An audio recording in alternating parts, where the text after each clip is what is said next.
بسم اللہ الرحمن الرحیم۔ السلام علیکم۔ ملک الموت اور شداد کی جنت۔ ملک الموت نے بارگاہ رب العزت میں عرض کی، اے مولا کریم، میں نے کروڑوں لوگوں کی جانیں قبض کی ہیں، مگر دو جانیں ایسی ہیں جنہیں قبض کرتے وقت مجھے بڑا ہی صدمہ اور افسوس ہوا ہے۔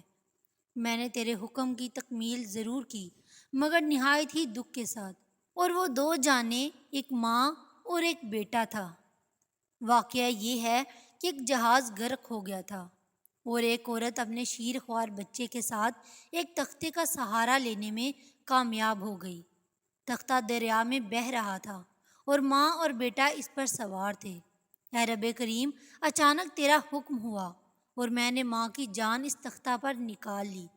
میرے لیے پریشان کن بات یہ تھی کہ ماں مر چکی ہے، اب اس ننھے بچے کا کیا حشر ہوگا۔ بچہ ایک ٹوٹے ہوئے تختے پر سوار ہے اور تختہ ہر آن پانی کی لہروں کے تھپڑ کھا رہا ہے، جو کسی وقت بھی کسی تیز لہر کی لپیٹ میں آ کر الٹ سکتا ہے۔ بچے کے لیے نہ خوراک کا انتظام ہے، نہ کسی نگران کا بندوبست۔ دریا کے کنارے کچھ دھوبی کپڑے دھو رہے تھے۔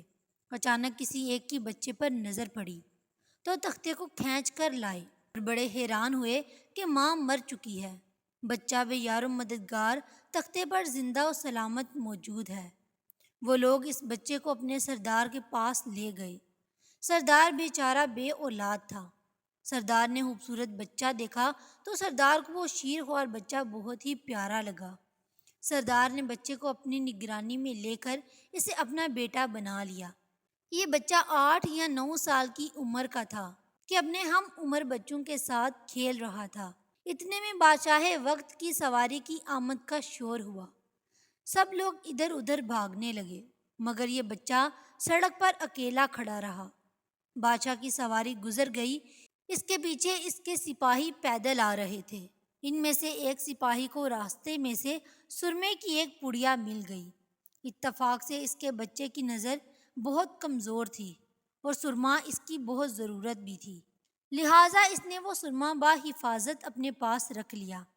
آنکھوں میں لگانے سے پہلے اسے خیال آیا کہ یہ سرما کوئی تکلیف نہ پہنچائے، لگانے سے پہلے دوسرے شخص پر آزمانا چاہیے۔ قریب ہی وہ بچہ کھڑا تھا، اس نے اس بچے پر آزمانا چاہا۔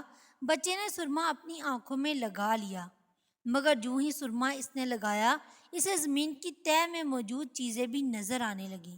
اس نے دیکھا کہ زمین کے اندر بہت سے خزانے پوشیدہ ہیں۔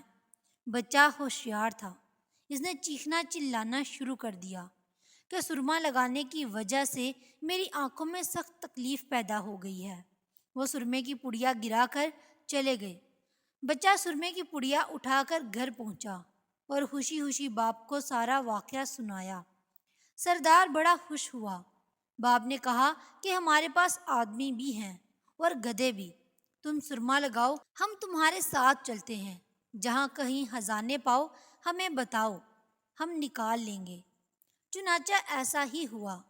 بچے کے بتانے پر وہ لوگ خزانے نکالنے لگے اور تھوڑے ہی عرصے میں امیر بن گئے۔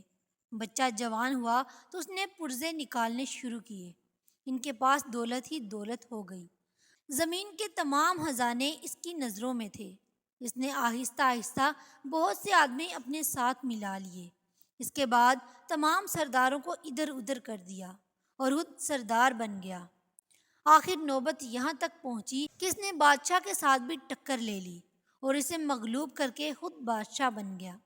اس بچے کا نام شداد تھا اور یہ وہی بچہ تھا جس کی ماں تختے پر ہی مر گئی تھی اور یہ اکیلا دریا کی لہروں کے ساتھ بہہ رہا تھا۔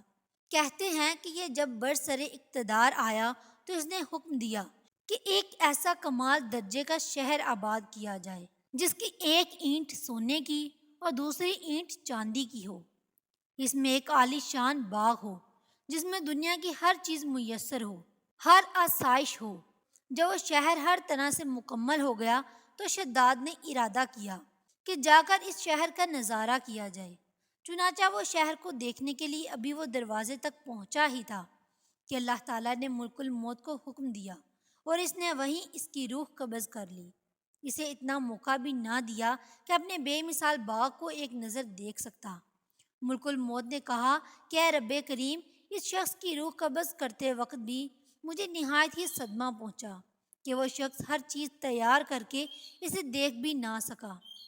اللہ تعالیٰ نے فرمایا، یہ وہی بچہ ہے جس کی ماں تختہ پر مر گئی تھی اور اس پر تجھے ترس آیا تھا۔ اس بچے نے بڑے ہو کر نافرمانی کی، خدا کے حکم سے بغاوت کی اور سرکشی کی۔ ہم نے اسے خود ساختہ جنت میں قدم رکھنے کی مہلت بھی نہ دی اور اسے باہر ہی ہلاک کر دیا۔ اسی جنت کے بارے میں مشہور ہے کہ وہ دنیا میں موجود ہے مگر انسان کی نظروں سے اوجھل ہے۔ امیر معاویہ کے زمانے میں ایک صحابی کا اونٹ گم ہو گیا تھا۔ وہ اونٹ کی تلاش میں کہیں اس علاقے میں جا نکلا تو اللہ تعالیٰ نے اسے وہ سب کچھ دکھا دیا تھا۔ وہ صحابی وہاں کی کوئی نشانی بھی ساتھ لایا تھا۔ یہ صحابی نے یہ واقعہ امیر معاویہ کے پاس بیان کیا۔ انہوں نے کافی تلاش کروایا مگر کسی کو بھی وہ جنت نہیں ملی اور اسے اللہ تعالیٰ نے پوشیدہ کر دیا۔